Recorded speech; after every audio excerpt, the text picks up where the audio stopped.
வணக்கம் மாணவர்களே. வேலை தேடும் இளைஞர்களுக்கு இந்த வீடியோ பதிவு. நீங்கள் மத்திய அரசு பணியில் சேரணும்னு விருப்பமாக, சென்ட்ரல் கவர்மெண்ட் ஜாப்ஸில் இன்ஸ்பெக்டர்ஸ் இந்த மாதிரி ஒயிட் காலர் ஜாப்ஸ், காலையில் 10 மணிக்கு போயிட்டு சாயங்காலம் 6 மணிக்கு வீட்டுக்கு திரும்பணும், அந்த மாதிரி ஒரு வேலை வேணுமா? சனி ஞாயிறு விடுப்பு, பொங்கல் தீபாவளி போன்ற பண்டிகை நாட்களில் விடுப்பு, இந்த மாதிரி பல சலுகைகளோட வேலை வாய்ப்பு எங்கே கிடைக்கிது அப்படின்னு பார்த்தீங்கன்னா, அது மத்திய அரசு தேர்வாணையம் நடத்தக்கூடிய ஸ்டாஃப் செலெக்ஷன் கமிஷன். இது நம்முடைய தமிழ்நாட்டு மாணவர்களுக்கு நிறையவே தெரியாமல் இருக்கிறது தான் ரொம்ப என்ன சொல்கிறது. இன்றைக்கி இன்டர்நெட்டு வேர்ல்டு உலகத்தில் லேப்டாப்பு இந்த மாதிரி கூகுளில் எல்லாமே கிடைக்கக்கூடிய இந்த காலகட்டத்தில் இன்றும் நம்ம தமிழ்நாட்டு மாணவர்களுக்கு ஒரு மத்திய அரசு பணிக்கு எப்படி வேலைக்கு போகணும் அப்படிங்கிறது தெரிய மாட்டேங்குது. அது ரொம்ப வருத்தமாக இருக்குது. அதுக்கு என்ன காரணம் அப்படின்னா, நமக்கு விருப்பம் இல்லை அப்படிங்கிறதான். டிஎன்பிசியில் ஒரு குரூப் 4 எக்ஸாமினேஷன்ஸ்க்கு லட்சக்கணக்கான இளைஞர்கள் எழுதுகிறாங்க. ஆனால் அதே சமயத்தில் மத்திய அரசு பணிகளுக்கு எழுத மாட்டேங்கிறோம் அப்படிங்கிறதான். எஸ்எஸ்சினாலே என்னென்னு தெரிய மாட்டேங்குது. எஸ்எஸ்சினா எஸ்எஸ்எல்சிஎஸ்ன்னு கேட்குறாங்க. அந்த அளவுக்கு தான் இருக்குது. ஸோ இந்த வீடியோவை பார்க்குறவங்க உங்களுடைய நண்பர்களுக்கு தயவுசெய்து பகிருங்கள். தமிழ்நாட்டு மாணவர்களுடைய தமிழ்நாட்டு மாணவர்கள் மத்திய அரசு பணிகளில் ரயில்வேனாலும் சரி, மத்திய அரசு அலுவலகங்களும் சரி, தமிழ்நாட்டு இளைஞர்களுடைய எண்ணிக்கை டெய்லி குறைஞ்சிக்கிட்டே இருக்குது அப்படிங்கிறது ரொம்ப வருத்தமாக இருக்குது. ஒரு பக்கம் வேலை இல்லை அப்படிங்கிற இளைஞர்கள் டிஎன்பிசி ஒரு 500 போஸ்ட்டுக்கு லட்சக்கணக்கான பேர் எழுதுகிறான். ஆனால் அதே சமயத்தில் இந்த மாதிரி மத்திய அரசு பணிகள் தேர்வு எழுதக்கூடிய எண்ணிக்கைகள் ரொம்ப கம்மியாக இருக்குது. சிவில் சர்வீஸ் எக்ஸாமினேஷன் ஐஏஎஸ் ஐபிஎஸ்க்கு நிறையா பேர் எழுதுகிறாங்க. ஆனால் அவர்கள்லாம் பார்த்திங்கன்னா கடமைக்கு கூட இந்த எக்ஸாம் எழுத மாட்டாங்க. அதாவது சில பேர்லாம் சொல்லுவாங்க அமெரிக்க மாப்பிள்ளை அதெல்லாம் கிடையாது, ஒன்லி ஹீரோ தான் அப்படிங்கிற மாதிரி. ஆனால் ஐஏஎஸ் தான், அப்படி இல்லாட்டினா எதுவுமே கிடையாது அப்படிங்கிற மாதிரி இருக்காங்க. அவங்களுக்குலாம் இந்த பதிவு தான். இந்த ஸ்டாஃப் செலெக்ஷன் கமிஷன் என்று அழைக்கக்கூடிய, அதாவது மத்திய அரசு அலுவலகங்களில் குரூப் பி குரூப் சி நான் கெசட்டட் போஸ்ட் எல்லாத்தையும் ரெக்ரூட் பண்ணக்கூடியது இந்த ஸ்டாஃப் செலெக்ஷன் கமிஷன். அவங்க சிஜிஎல், அதாவது வருஷத்துக்கு 4 எக்ஸாமினேஷன் குறைஞ்சது நடத்துகிறாங்க. 10th லெவல் மெட்ரிக் லெவலில் ஒன்று நடத்துகிறாங்க, +2 லெவலில் ஹையர் செகண்டரி லெவலில் நடத்துகிறாங்க, டிகிரி லெவலில் ஒன்று நடத்துகிறாங்க. அது போக கான்ஸ்டபிள் அந்த மாதிரி தனித்தனியாக நடத்துகிறாங்கன்னு வச்சுக்கோங்களேன். இந்த 3 எக்ஸாமினேஷன் ரொம்ப ரொம்ப முக்கியமானது. மற்ற எக்ஸாமினேஷன் வருமோ இல்லையோ, ஆனால் இந்த 3 எக்ஸாமினேஷன் ரொம்ப முக்கியமானது. அதில் எப்பவுமே ஃபஸ்ட்டு எடுத்த உடனே இந்த வருஷத்தோட முதல் இது இந்த கிராஜுவேட் லெவல் எக்ஸாமினேஷன், அதாவது பட்டதாரிகள் எனி கிராஜுவேட்ஸ் எழுதலாம். இதில் எந்த விதமான ஸ்பெஷலைசேஷன் எதுவுமே கிடையாது. பிஇ படித்தவங்களும் எழுதலாம், பிஏ படித்தவங்களும் எழுதலாம், பிஎஸ்சி படித்தவங்களும் எழுதலாம், எது படித்தவங்களும் எழுதலாம். ஆனால் டிகிரி முடிச்சிருக்கணும். அரியரோட இருந்தாலும் சரி, அரியரோட முடித்தேன் சார் ஒன்றும் பிரச்சனை இல்லை, டிகிரி கம்ப்ளீட் ஆகிருக்கணும். 1/8/2025 இந்த நோட்டிஃபிகேஷன் இப்போ வந்திருக்கு. கிட்டத்தட்ட 14,582 வேகன்சிஸ் அகில இந்திய அளவில் all over India cut off தான். நிறைய தமிழ்நாட்டு மாணவர்களுக்கு என்ன அப்படின்னா, தமிழர்களுக்கு தமிழ்நாட்டு இந்த மத்திய அரசு பணியில் வேலைக்கு வர முடியாதா அப்படின்னு நினைக்கிறாங்க. அதெல்லாம் கிடையவே கிடையாது. சார் இந்த எஸ்எஸ்சி எக்ஸாமினேஷன் எழுதுனா அதர் ஸ்டேட்டுக்கு போவாங்களா? அப்படிலாம் கிடையாது. அந்தந்த ஸ்டேட்லேயே தான் வேலை. அதனால் அதை பற்றிலாம் ஒரே பண்ணாதீங்க. அங்கே உள்ளவங்களாம் இங்கே எழுதி வேலை வாங்குறாங்க. ஆனால் நம்ம ஆட்கள் இந்த எக்ஸாமினேஷன் எழுத மாட்டேங்கிறாங்க. அவங்களுக்கு விருப்பம் இல்லை. ரொம்ப ஈஸியானது, ஒரே பேட்டர்ன் தான், ஒரே மேக்ஸு, ஒரே ரீசனிங், ஒரே இங்கிலீஷ், ஒரே ஜிகே, இது மட்டும் படித்தாலே போதும். 4 எக்ஸாமினேஷன்ஸுக்கும் இது ஒரே பேட்டர்ன் தான். ஏதாவது ஒரு எக்ஸாமினேஷன் எழுதி கிளியர் பண்ணிடலாம். ஆனால் நம்ம மாணவர்கள் நம்முடைய இளைஞர்கள் இந்த எக்ஸாமினேஷன்ஸ் எழுத மாட்டேங்கிறாங்க. தான் ரொம்ப மனசு கடினமாக இருக்குது. இதனால் என்னாகும் அப்படின்னா, இன்றைக்கி மத்திய அரசு அலுவலகம் எல்லாத்துலேயும் வட இந்தியர்கள், மொழி தெரியாதவங்க, தமிழ் மொழி தெரியாதவங்க இருக்கிறாங்க. அவன்கிட்ட நீங்கள் ஹிந்தியில் தான் பேசணும், இங்கிலீஷ்லேயும் அந்தளவுக்கு பேச முடிய மாட்டேங்குது. இதனால் என்ன சராக போகுது அப்படின்னு நினைப்பீங்க.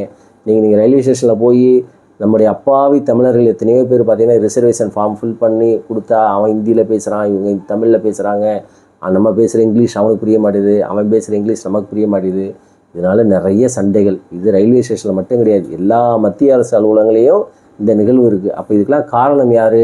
நம்ம தான். நம்முடைய இளைஞர்கள் இந்த மாதிரி அதே இடத்துல அங்கே போய் இருந்தால் நாம் என்ன செய்யலாம்? சேவையாற்றலாம், சர்வீஸ் பண்ணலாம். அதற்காவது என்ன செய்யலாம்? நம்முடைய தமிழ்நாட்டு இளைஞர்கள் இந்த எக்ஸாமினேஷன்லாம் எழுதணும். கண்டிப்பாக காலேஜ் படிக்கலையும் சரி, ஸ்கூலில் படிக்கலையும் சரி, இந்த எக்ஸாமினேஷன்லாம் தயாராக சொல்லி அவங்கள மோட்டிவேட் பண்ண சொல்லி பெற்றோர்கள் கைட் பண்ணணும். ஆனால் நம்ம பெற்றோர்கள் அதற்கு விருப்பம் இல்லை அப்படிங்கிற மாதிரியும். இப்போ சென்னையே எடுத்திங்கன்னா, சென்னையில் நிறையா கோச்சிங் கிளாஸஸ் இருக்குது. எதுக்கு? சிவில் சர்வீஸ் எக்ஸாமினேஷன்ஸ் இருக்குது. அதே சமயத்தில் இந்த எஸ்எஸ்சி எக்ஸாமினேஷன்ஸுக்கு பார்த்திங்கன்னா ஒரே ஒரு கோச்சிங் கிளாஸ் மட்டும்தான் இருக்குது. மற்றபடி எந்த கோச்சிங் கிளாஸஸ் இல்லை. அப்போ இதுலேருந்து என்ன தெரியுது அப்படின்னா, நம்முடைய இளைஞர்களுக்கு, மாணவர்களுக்கு அந்தளவுக்கு அவேர்னஸ், விழிப்புணர்வு இல்லை அப்படின்னு தான் தெரியுது. அதுவும் போக இன்றைக்கி ஆன்லைனில் நிறையா இந்த மாதிரி கைட் பண்ணுறதுக்குலாம் இருக்குது. சந்துரு மேக்ஸ்லாம் ஒருத்தர் சிறப்பாக நடத்துகிறாரு. அதை ஃபாலோ பண்ணால் கூட போதும். நீங்கள் இந்தியாவில் தமிழ்நாட்டில் ஒரு குக்கிராமத்தில் இருந்து கூட நீங்கள் என்ன செஞ்சலாம்? படித்து பாஸ் ஆகிடலாம். சரி ரைட், நான் இப்போ மேட்ருக்கு வரேன். இப்போ எஸ்எஸ்சியோட CGL examination combined graduate level எக்ஸாமினேஷன்ஸோட நோட்டிஃபிகேஷன் இன்றைக்கு தேதியிலேருந்து 9ஆம் தேதியிலேருந்தே ஓப்பன் ஆயிடுச்சு. இதுக்கு வந்து 14,500 வேகன்சிஸ் கால்ஃபர் பண்ணியிருக்காங்க. இதுக்கு அடிப்படை தகுதி எனி டிகிரி இருந்தால் போதும். சார் ஃபைனல் இயர் ஸ்டூடெண்ட்ஸு கண்டிப்பாக அப்ளை பண்ணலாம். அவங்களோட அந்த 1/8/2025 உங்களுக்கு கோர்ஸ் சர்டிஃபிகேட் முடிஞ்சிருந்தால் போதும். அது ப்ரொவிஷனலோ எதாக இருந்தாலும் சரி. அதனால் அந்த எக்ஸாமுக்கு அப்ளை பண்ணுங்கள். அப்ளை பண்ணுறதுக்கு வெறும் ஃபீஸு வெறும் ரூ. 100 மட்டும்தான். யார் யாருக்கு ரூ. அப்படின்னா OBC, EWS economic weaker section, அதுக்கப்புறம் ஜென்ரல் இவங்களுக்கு மட்டும்தான் ரூ. 100. மற்றபடி உமன் கேண்டிடேட்டு, எஸ்சி/எஸ்டி கேண்டிடேட்டு, பிடபிள்யூ அதாவது ஃபிசிக்கலி சேலஞ்சர் இருக்கவங்களுக்குலாம் வந்து ஃபீஸே கிடையாது. வெறும் ரூ. ஃபீஸ் மட்டும்தான். அதனால் இதை அப்ளை பண்ணுங்கள்.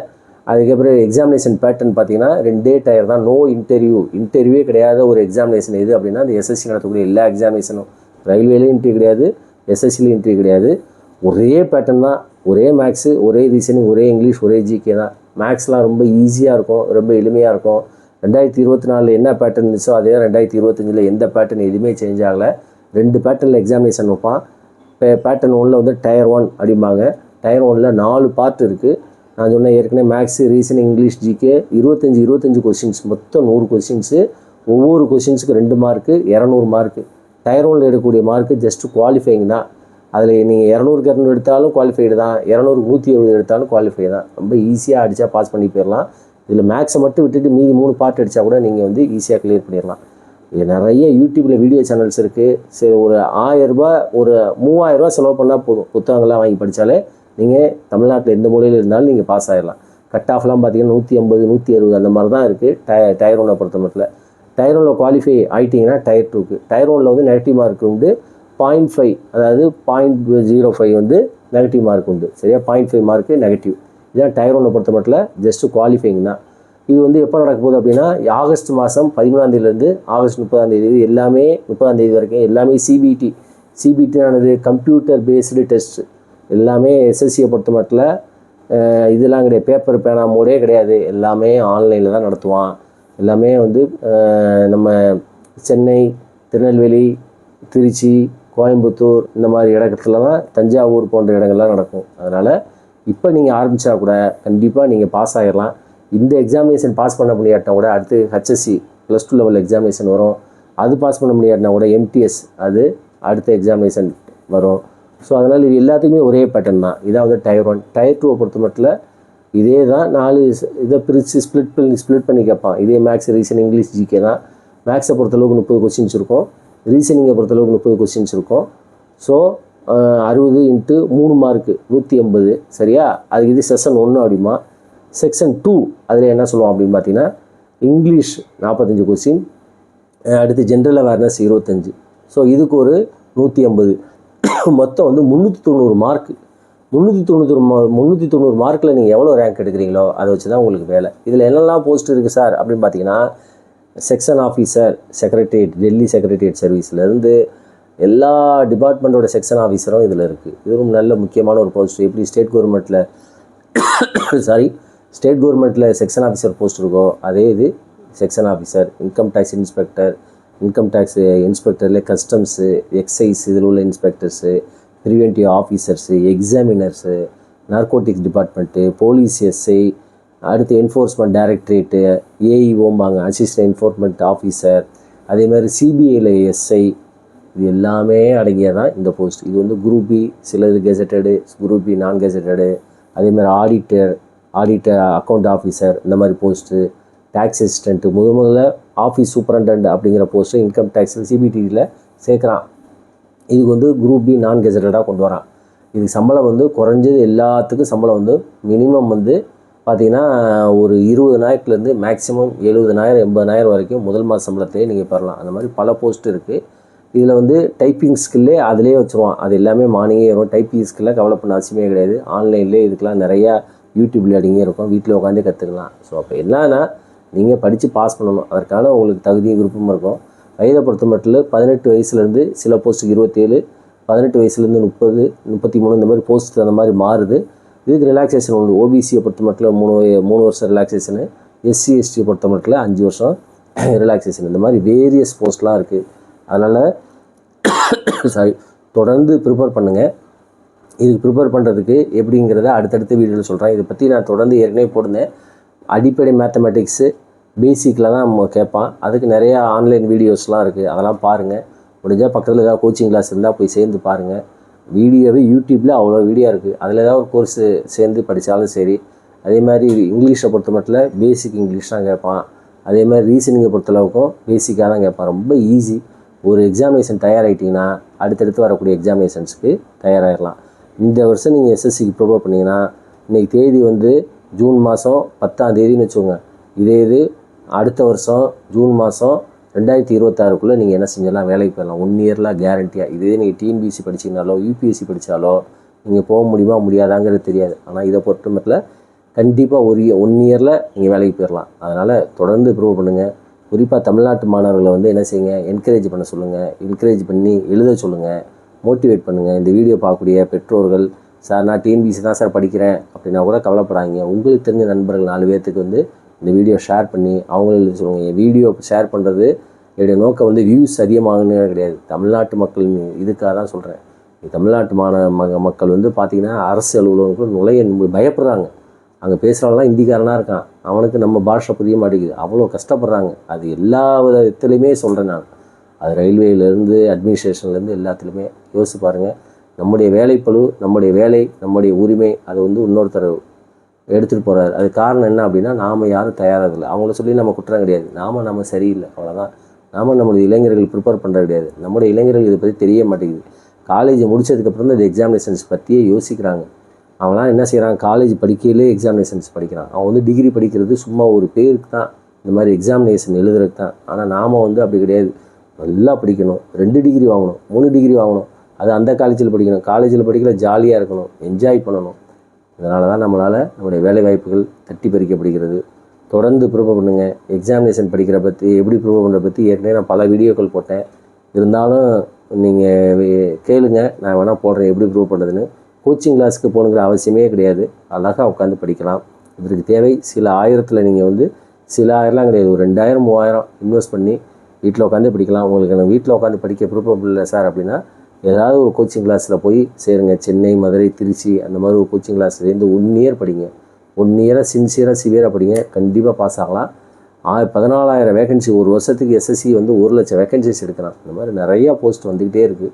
இந்த எக்ஸாமினேஷன் நீங்கள் படிக்கிறீங்க, டயர் 1 நல்லா ப்ரூவ் பண்ணுறீங்க, டயர் 1 பாஸ் பண்ணல சார் அப்படின்னா நீங்கள் இப்போ ப்ரூவ் பண்ணது வேஸ்ட் ஆகாது. அதுக்கடுத்து அப்படியே பார்த்தீங்கன்னா 2 மாதத்தில் செப்டம்பரில் higher secondary level examination +2 examination வருது. அதை நீங்கள் தயாராகிறீங்க, பாஸ் பண்ண முடியல அப்படின்னா எம்டிஎஸ் பாஸ் பண்ண முடியல, அடுத்த வருஷம் இதே மாதிரி வரும். அவ்வளோதான். 1 இயரில் நீங்கள் எக்ஸாமினேஷன் எழுதி பாஸ் பண்ணிக்கலாம். அந்த அளவுக்கு டைம் பவுண்டாக செய்யக்கூடிய இது வந்து எஸ்எஸ்சி 100% ஃபுல் ப்ரூஃப். அதாவது ஊழல், லஞ்சம் அதெல்லாம் இருக்கே இருக்காது. ஏன்னா இந்த மாதிரி எக்ஸாமினேஷன்ஸில் வந்து மேனிப்புலேட் பண்ணுவாங்க அப்படிங்கிறதெல்லாம் வரும். அதெல்லாம் எஸ்எஸ்சி கரெக்டாக கண்ணுங்கருத்தமாக செய்கிறாங்க. இந்தியாவிலே நேர்மையான ஒரு இன்ஸ்டியூஷன், நேர்மையாக செயல்படக்கூடியது எதுனா எஸ்எஸ்சி, யூபிஎஸ்சி தான். டிஎன்பிஎஸ்சி மாதிரிலாம் கரப்ஷன்லாம் கிடையவே கிடையாது. இவங்க வந்து சேர்ந்த எக்ஸாமினேஷன் சென்டரில் இந்த மாதிரி வட இந்தியாவில் நடக்கிற மாதிரி வீடியோக்கள்லாம் வரும். அதை பற்றி நமக்கு தேவையில்லை. நாம் கரெக்டாக நம்ம கடமை பலனை எதிர்பார்க்குற மாதிரி நீங்கள் ஒழுங்காக சின்சியராக படிச்சிங்கன்னா எத்தனையோ பேர் வந்து இன்னும் படித்தவங்களாம் வேலைக்கு போயிருக்காங்க. தமிழ்நாட்டிலே உங்களுக்கு தெரிஞ்ச நிறைய பேர்லாம் வேலைக்கு போயிட்டு தான் இருக்காங்க. அதனால் அதெல்லாம் தூக்கி எறிஞ்சிட்டு தமிழ்நாட்டு மாணவர்களே தயவுசெய்து ப்ரிப்பேர் பண்ணுங்கள், தயவுசெய்து அப்ளை பண்ணுங்கள். உங்களுக்கு இந்த வீடியோ பார்க்குறவங்க, நான் ப்ரிப்பேர் பண்ணலை சார், எனக்கு வந்து அவுட் ஆஃப் டேட்டு, எனக்கு வந்து தேவை இல்லாட்டினா கூட இந்த வீடியோவை வந்து உங்களுக்கு தெரிஞ்ச நண்பர்கள், காலேஜில் படிக்கிற நண்பர்கள் அல்லது வேறு யாரும் டிஎன்பிஎஸ்சி படிக்கிற நண்பர்கள், இந்த டிஎன்பிஎஸ்சி படிக்கிறவங்களாம் தயவுசெய்து இந்த எக்ஸாமினேஷன்ஸ்லாம் ஈஸியாக ப்ரிப்பேர் பண்ணி, குறிப்பாக இந்த இன்ஜினியரிங் ஸ்டூடெண்ட்ஸ்லாம் போய் பார்த்தீங்கன்னா இன்ஜினியரிங் படிச்சுட்டு போய் டிஎன்பிஎஸ்சி போய் படித்து தங்களுடைய நேரத்தை வேஸ்ட் பண்ணுறாங்க. அவங்களாம் இந்த எக்ஸாமினேஷன் ப்ரூவ் பண்ணாங்கன்னா ஈஸியாக வேலைக்கு போகலாம். எல்லாமே பவர்ஃபுல் ஜாப் தான். அயன் படம் பார்த்து இருப்பீங்க. அதில் அயன் படத்தில் சூர்யா வரக்கூடிய கேரக்டர் பார்த்திங்களா, அந்த கஸ்டம்ஸு, எக்ஸைஸு அந்த துறை எல்லாமே இதில் தான் இருக்குது. இப்போ இடி அமலாக்கத்துறைன்னு சொல்லி சொல்கிறோம் பார்த்தீங்களா, அதில் உள்ள போஸ்ட்டு இதில் இருக்குது. சிபிஐ வருது பார்த்தீங்களா, அதில் உள்ள போஸ்ட்டு இதில் இருக்குது. அந்த மாதிரி மத்திய அரசோட அதிகார வர்க்கத்துக்கு போனோம்னா அது இந்த போஸ்ட் தான். இது போக நர்கோட்டிக்ஸ் பார்த்திங்கன்னா அங்கங்கே ரைடு பிடிச்சி போதைப் பொருளை பிடிக்கிறாங்க பார்த்தீங்களா, அது இந்த இதில் இருக்குது. இந்த மாதிரி எல்லாமே பவர்ஃபுல் போஸ்ட்டு வேணும் அப்படின்னா இந்த எக்ஸாமினேஷன்ஸுக்கு ப்ரிப்பேர் பண்ணுங்கள், தயாராகுங்க. ஒரு நேர்மையான ஒரு இன்கம் டேக்ஸ் இன்ஸ்பெக்டர்லேருந்து பல்வேறு வகையான உயர்ந்த மத்திய அரசு பணிகளை பெறுங்க என்று சொல்லி தொடர்ந்து பேசுவோம். நன்றி, வணக்கம்.